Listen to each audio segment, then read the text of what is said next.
Yeah, I mean, exactly.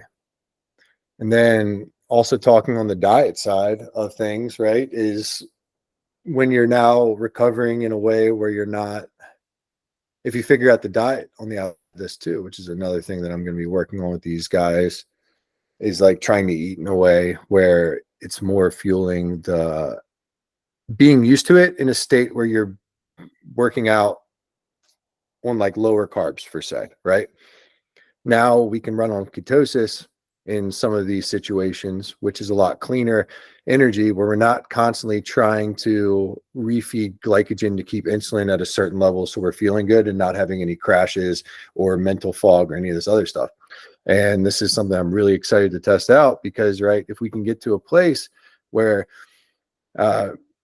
we're eating in a way that's getting you protein, good, healthy, clean fat sources. Your body's running off of those and knows how to use them for energy, not in ketosis, but your body's primed to use those for energy. And then you can kind of fuel up at nighttime off of carbs, kind of how I do with the bodybuilding coaching and all this other stuff. Then all day we can have this super clean energy where your body's running off of something and your brain's running off of something that it works better on, which is ketones. And when you're going through this, then you don't have the spikes and crashes.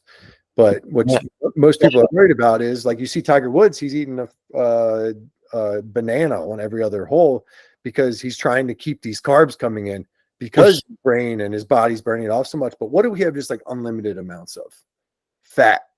So like we're never worried about it. You don't have to like food's taken out of the equation, right? Just eat the things that you normally eat. Yeah.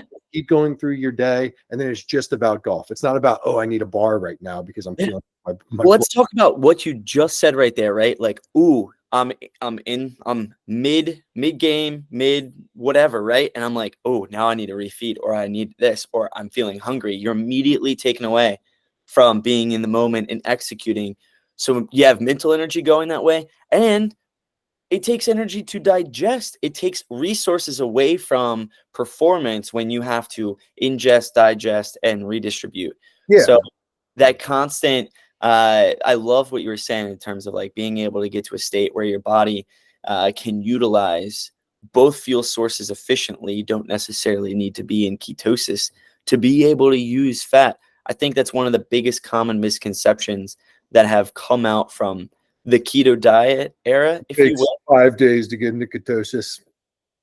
No, your body can be more predisposed to run off of fat for energy if you do that sort of thing on a daily basis. And this is something that I've learned with the way that I diet with the metabolic fast track is, right, I still eat a lot of carbs, but it's from like low glycemic vegetables and things like that during the day. And then healthy fat sources from meats and avocados, cashews, and those sorts of things. And my body feels clean, but like I don't get that. I eat my meal at noon. I don't get that crash at 2 o'clock that most people get when they go out and they have a sandwich at lunch or whatever, because your blood sugar spikes and then it crashes. Yep. And I'll have the carbs at nighttime. So my body still gets carbs every day, but I usually have in some sort of like sugary fruit or maybe ice cream if I feel like it or whatever else. And then I get that insulin spike and then I sleep really good because I get that 2 o'clock crash right before I'm supposed to go to bed. And I go to sleep and I repeat the cycle.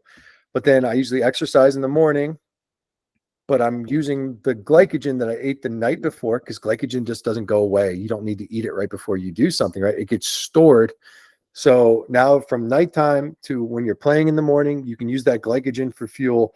And when that burns off, there's nothing else for your body to run off of but ketones. And if you do this over a long sustained period of time, so this isn't something that I'd be like, oh, you have a golf tournament for the first time, let's try this weekend. Yeah. It's like, no, once your body gets used to making that change on a daily basis and we figure out how to do this in a version that makes you feel the best, right?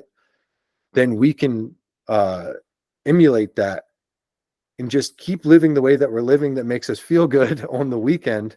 So and then just eat at the same times, do all this stuff, but it's not based off of now I have to eat every 2 holes or I need this. It's going to be more about hydrating would be the one thing that I would think about, right? While you're on the course, but that's just drinking water.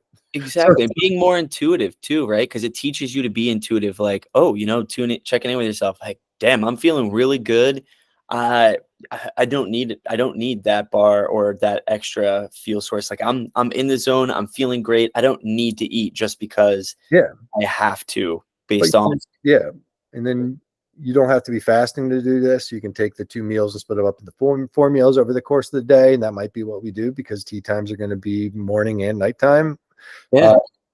But it's taking all these things, and maybe that doesn't work for him, and then we use carbs. But in a sense, like this has worked with a lot of golfers, so and he's very excited to try it, and this works with me. I love playing golf fasted because I feel like I can think better around the course, and I'm prepared enough that I don't need to squeeze 10 extra yards out because my fairway finder is still 30 yards past everybody else because of the way that I train. It's a living, what'd you say in the last episode? Living in a state of readiness. You're always in a state of readiness. Amen. So it's like, let's live the whole year. Let's not change anything on the week of. Let's practice like we're playing. Let's live every day like we're playing. And then let's work out to make sure that we're in a place that you can just be the best version of yourself when you're playing, not have to worry about anything but golf. Yeah. We always bring up the equation, right? What do we want at the end and how do we want it to look?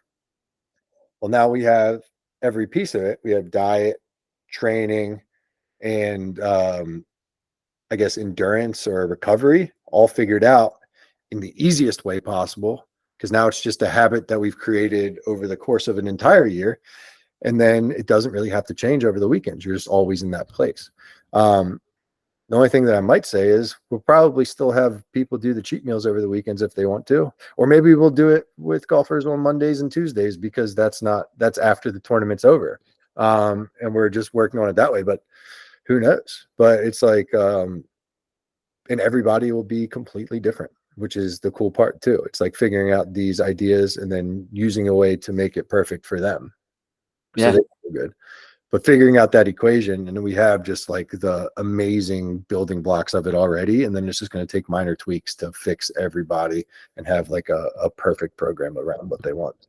That's honestly like for me and myself, it's one of the most fun pieces is taking what we build and further customizing it to that individual's lifestyle and experience. And like, how can we help make this our foundation, your experience? How can we help make this yours for yourself so you can take ownership in it and experience it the way that you want?